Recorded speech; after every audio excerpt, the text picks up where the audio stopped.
your shell going off, and it's a really cool effect for smaller shows where you have a minimal amount of shells that you're using.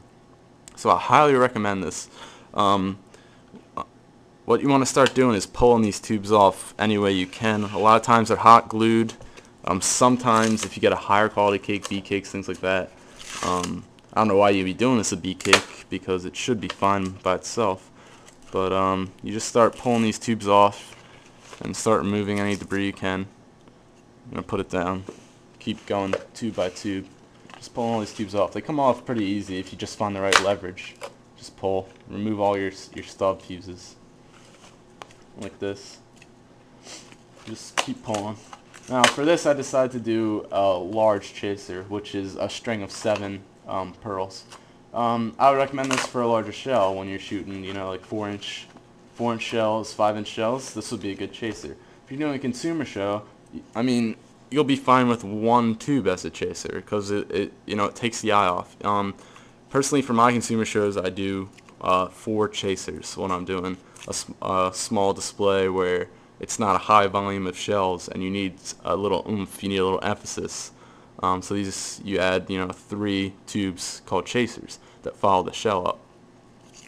So you keep pulling these tubes off. I'm going to do this one 7 by 7 because there's already pretty much laid out. You have 7 tubes by 7 tubes, so this will get me 7 groups of 7 chasers. So this, I mean, if you're doing an opener, which is like 10 shells, you have them all going up, a second after each other. Then you go into your main show, and that's only 7 shells, and they're 5 seconds apart. You just put 1 chaser with each shell, and it really draws out your show and gives it a lot more, makes everything look a lot better. Alright, so I have my 7 tubes off from my first chaser. I'm trying to remove the maximum amount of debris from down here. And you want to make sure all your holes are at the one side so you don't get confused. All your fuse holes. Now this is what I'm talking about, that second delay. You can, if you want, you can have your quick fuse starting from the beginning with your E-match on there. If you have a regular professional squib, you can just stick the composite tip right into the lift charge. That works as well. What the thing you're trying to do is get minimal, this is a little bent, but minimal delay between your shell going off and your chaser. You want, just when your pearls extinguish, you want your shell to ignite in the air and burst and break. So it takes a little experience, a little trial and error to figure out what your timing should be. For consumer shells, this is what I found out. If you're using this fuse on your consumer shells, and you replace your consumer shells with this fuse, and you take your E-match and you stick it into the tube about 3 inches and clip it to this fuse. So you're saving yourself about 0.05 seconds by taking that by sticking your E-match into the tube about a couple inches and letting that just blow out when the shell goes off. And then take a piece of quick fuse to start, and you're just going to take that quick fuse and stick it right in the hole, leaving about 1/4 of an inch out or about 1/2 inch, and you're going to clip or tape or insert your whichever kind of igniters you own or squibs. You're just going to put it on there, leaving about 1/4 of an inch, 1/4 of an inch to 1/2 inch of space between there and the going into the lift charge. So that's what you want to do. And when you hit your cue, this should be a perfect delay between the pearls going out and the shell breaking, and it looks really nice.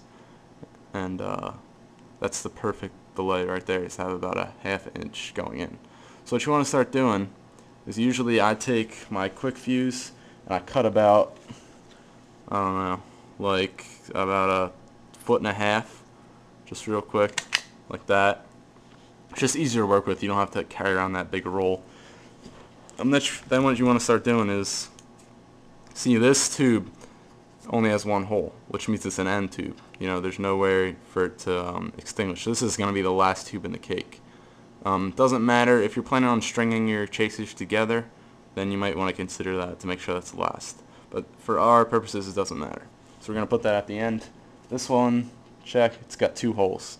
So what you want to do is take your quick fuse, grasp it low, real close, and you want to push into the hole until you feel it hit the back of the tube, which I just felt it. Then, since this is our first fuse that our squib's going to, we want to cut it like right there, about 1 inch, like that. Take our next fuse, we're going to just stick it in here and cut it about a 1/2 inch out for bridge fuse, like so. That. Now you're going to take your next tube, you're going to take this and stick it into here until you feel it hit the wall, the back of the lift charge, like so.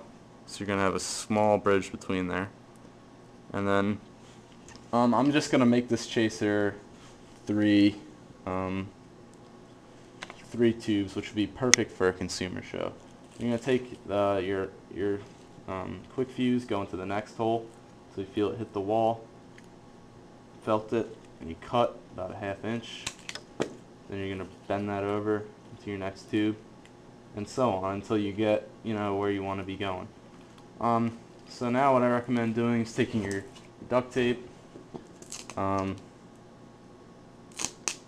it out about that long, and what I like to do is I like to about 1/4 of the way down from the top to this top of the duct tape, stick it just like that, just where it's just barely right at the top, about 1/4 of the way, and just push, make sure it sticks, and then it'll just flip all at once, and then you can just fold it over the back like that.